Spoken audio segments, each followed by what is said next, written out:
সরকারের পক্ষ থেকে তো বলা হচ্ছে যে এটি কোনোভাবেই চলতে দেওয়া যাবে না। তাহলে কোনোভাবেই যদি চলতে দেওয়া না যায় তাহলে এটা 13 সালে বের হওয়ার পরে কিছুদিন চলার পরে বন্ধ করছে, এতদিন চললো কীভাবে? তারপরে আপনি আসেন, এটা যদি আপনি তার বেশি বন্ধ করার প্রয়োজন। বাংলাদেশের স্বাধীনতার 53 বছর পার হওয়ার পথে আজ পর্যন্ত যত দল সরকার ক্ষমতায় আসছে, কোনো সরকার আজ পর্যন্ত বাংলাদেশের বেকারত্ব সমাধান দিতে পারে না, বরঞ্চ দিনের দিন বেকারত্ব বাড়ছে।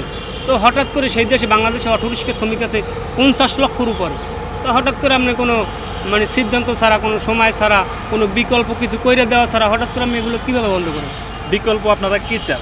বিকল্প এগুলো যদি বেশি সমস্যা হয়, যে যেমন একসময় বেবি ছিল বাংলাদেশে, ওগুলা ব্যান করে সিএনজি আনছে। তো এগুলো যদি বেশি সমস্যা, আমার লেটেস্ট কিছু করেন, যদি আপনারা না পারেন আমাদেরকে দায়িত্ব দেন, আমরা বুঝবো কোনগুলো বেশি লেটেস্ট হয়। আপনাকে দায়িত্ব দিলে আপনি পারবেন? ইনশাল্লাহ পারবো, ইনশাল্লাহ পারবো। এবং আমি সরকারি গভর্নমেন্টে আমি ব্যাট ট্যাক্স সহ দেবো, কত টাকা ছাড়া তাই চায় মাসে, তা অত টাকাই দেবো। আপনার নামটা কি? আমার নাম মোহাম্মদ মুজাহিদ ইব্রাহিম। আপনি কয় বছর এটা রিক্সা চালান? 2013 সাল থেকে আজ 24, আর কত বছর হয়? 11 বছর। 11 বছর। অন্য কোন প্রসঙ্গে ইয়ে করবে? ব্যাটারি চালিত এটা দরকার। এটা দরকার, এটার ভিতরে আপনারা ঢোকাই দেবেন যে এটা যদি না হয় তাহলে তো আমরা চুরি করে খাইতে হবে।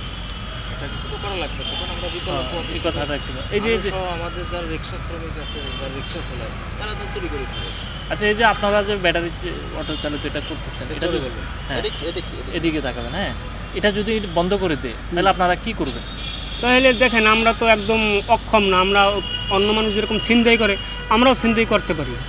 যারা এই যে মনে করেন যে চুরি চেঁচড়ামি করে, এগুলো আমাদের করতে হবে। মানে আমি নিজে একবেলা না খাই থাকতে পারি, কিন্তু বাচ্চারা না খাই থাকে, এটা তো কেউ চায় না। যখন তাদের পোলাপাইন রেস্টুরেন্টে পিৎজা বার্গার খাবে, একদম চিল্লাচিল্লি করে, যারা বড় বড় বিত্তশালী আছে, প্রভাবশালী আছে, যারা পলিটিক্যাল লিডার, তখন আমার পোলাপাইন তো বাতের জন্য কান্না করে। তাহলে এক দেশে থেকে তো দুই নীতি চলতে পারে না। আমাদের কিছু কইরা দিক, ওরা এটা বন্ধ করুক। আলহামদুলিল্লাহ, আমার রৌদে পুরিয়া বৃষ্টিতে বীজ যেগুলো চালানোর কী দরকার আছে, তাছাড়া তারপরে যদি করা লাগে তাহলে আমাকে BMW মার্সিডিজ গাড়ি কিনে দুঃখ ওইগুলো চালাই। যদি ওইটা না দেয় তাহলে আপনারা কি চুরি চামারি করবেন? তো চুরি চামারি করবেন, রাস্তার ভিতরে দাঁড়াই ইট আছে না, ইট লয়ে দাঁড়াই থাকবো। যেগুলো বড় বড় প্রাইভেট কার, পাজারো প্যারাডো গাড়ি যাবে, সামনে দাঁড়াই থাকবো, চাঁদা দিয়ে যা, চাঁদা দিয়ে যা। প্যাডে তো আর মানবো না, প্রয়োজনে মানুষ খুন করা লাগবে। এটা যদি আপনাদের বন্ধ করে দেয়, আপনারা কি করে খাবেন? ওই যে বললাম, আর তো কোনো কাজে আমাকে নেব না। তাহলে চুরি ছিনতাই চাঁদাবাজি এডি করবো, মানে 5-7জনের টিম বানাইয়া এবার রাস্তা আদলা লই দাঁড়াই থাকবো, যে পাজারো প্যারাডো গাড়িগুলো যাইবে, কেন এলে তো আমাকে ব্যাট ট্যাক্সের টাকাই চলে, একদম না চাঁদা লোক। ঠিক আছে।